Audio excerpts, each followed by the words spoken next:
전세가 사라지는 건 막을 수 없습니다. 하지만 내 돈을 지키는 방법은 분명히 있습니다.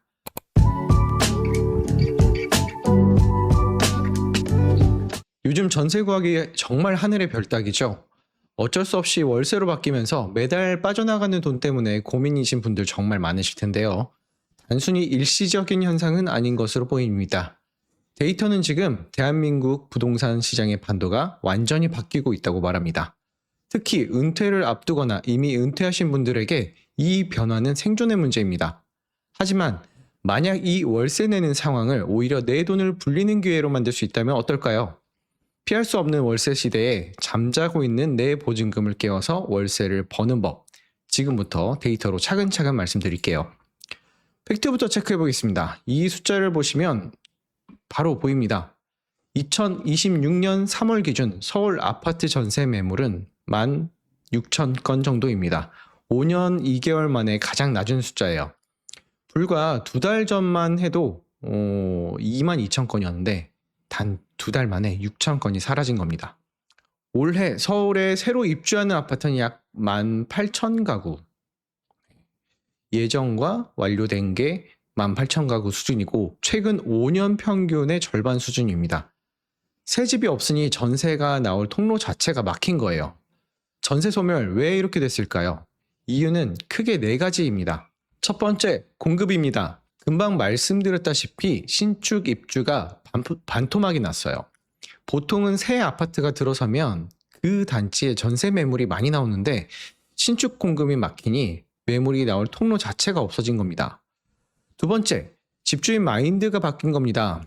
통계청 자료를 보면 2026년 1월 월세 비중이 처음으로 전세를 앞질렀어요.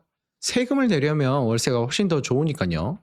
세 번째, 규제입니다. 서울 전역이랑 경기 12곳 아파트가 토지거래 허가구역으로 묶이면서 바로 실거주 2년을 해야 되니까 즉각적인 갭 투자가 사실상 불가능해졌어요. 그리고 대출 규제 강화로 전세 대출 역시 한도가 안 나와서 결국 월세로 갈 수밖에 없게 되었습니다. 네 번째, 전세 사기 여파입니다. 전세 사기 규모가 어마어마하죠. 2조 5천억 원이라니요. 보증금을 못 돌려받을 수 있다는 공포가 퍼지면서 세입자들이 전세를 꺼리게 되었습니다. 전세로 내놓으면 안 나가니 월세로 내놓는 집주인들이 생긴 거죠. 이 4가지가 동시에 작동하면서 전세가 빠르게 없어지고 있습니다. 전세가 빠진 자리는 자연스럽게 월세가 채우게 되겠죠. 국토부 실거래 통계를 보면 전국 임대차 거래에서 월세 비중이 처음으로 50%를 넘었습니다. 그리고 그렇게 월세 수요가 많아지다 보니 2025년 서울 아파트 월세 상승률은 처음으로 3%대를 기록했어요. 역대 최고입니다. 여기서 꼭 아셔야 할 개념이 있어요. 바로 전월세 전환율인데요. 이 전월세 전환율은 말 그대로 전세를 월세로 바꾸었을 때 얼마를 줘야 하는지에 대한 이율이라고 보시면 됩니다. 조금 어려울 수도 있는데 뒤에서 예를 들어 드릴게요. 현재 법정 기준율은 연 5%입니다. 서울 아파트 실거래로 보면 4.9에서 5.2%, 전국 평균은 5.5에서 6% 수준이에요. 전월세 전환율 예를 한번 들어볼게요. 제가 전세를 월세로 들어가려고 한다고 해볼게요.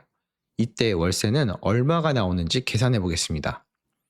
전세 5억이었던 아파트에 들어가고 싶은데 제가 보증금이 2억밖에 없어서 보증금 2억짜리 월세로 들어갈게요 라고 하는 거예요. 그러면 제가 집주인한테 목돈으로 덜 준 금액이 3억이죠. 전세였다면 5억을 줬어야 하는데 월세로 한다고 보증금 2억만 줬으니까요. 그러면 덜 준 3억에 대해서 전월세 전환율만큼의 이자를 집주인한테 준다고 생각하면 돼요. 그런데 이 이자를 1년에 한 번에 주는 게 아니라 매월 나눠서 주니까 12개월로 나누면 월세는 125만 원이 되는 겁니다. 아시겠죠? 이렇게 전월세 전환율 5%로 전세를 월세로 바꿔봤는데요. 전환율 5%는 평균입니다. 전세 5억짜리 집 많잖아요. 그럼 이제 그 전세가 2억에 125만 원짜리 월세로 점점 바뀔 거예요. 은퇴하신 분들에게 매달 125만 원은 굉장히 큰 금액입니다. 절대 가볍게 볼 숫자가 아니에요. 매달 월급을 받는 상황에서 125만 원과 그렇지 않은 은퇴한 이후에 125만 원은 정말 느낌이 다르거든요. 그래서 이제 생각을 좀 바꾸셔야 합니다. 월세로 바뀐 덕분에 예전처럼 큰 보증금을 통째로 묶어둘 필요가 없어졌어요. 그 차액, 내 손에 남게 된 그 목돈, 그게 바로 지금 여러분의 통장에서 그냥 잠자고 있는 기회의 자산입니다. 이 돈을 어떻게 활용하느냐가 정말 중요한 거죠. 그렇다면 우리는 어떤 전략을 세워야 될까요? 4가지입니다. 첫 번째, 계약 전에 전월세 전환율부터 확인하세요. 국토부 실거래가 공개 시스템에 들어가시면 단지별 실거래가를 바로 조회할 수 있어요. 그래서 전월세 전환율을 계산해 보시면 바가지를 피할 수 있습니다. 두 번째, 월세 세액공제 챙기셔야 됩니다. 무주택자라면 연간 월세액의 최대 17%까지 돌려받으실 수 있어요. 1년에 2달치 월세를 버는 셈이죠. 집주인 동의 없이 신청도 가능하고 경정 청구로 최대 5년치 소급도 됩니다. 다만 조건이 있으니 내가 그 조건에 해당하는지는 확인하고 신청하시면 됩니다. 세 번째, 빌라나 오피스텔 월세는 보증금을 크게 넣고 가야 하는 상황이라면 이건 꼭 한번 체크해 보세요. 보증보험 가입이 가능한지, 보증보험 가입이 안 된다고 한다면 보증금을 낮추는 방향으로 조절하거나 해당 매물은 피하는 것이 좋습니다. 가장 중요한 마지막 전략 말씀드릴게요. 바로 전세를 월세로 돌리면서 생긴 목돈을 어떻게 굴리느냐입니다. 원래 주거에 사용하려고 했던 꼭 지켜야 하는 목돈이기에 이 3가지를 만족하신다면 주거 안정에 큰 보탬이 될 겁니다. 첫째, 내가 내는 월세 전환율보다 높은 수익률인가? 보통 5% 수준이었죠. 그리고 두 번째, 매달 현금이 들어와야 내가 내는 월세의 부담을 덜어줄 수 있습니다. 세 번째, 무슨 일이 있어도 이 원금만큼은 지켜져야 해요.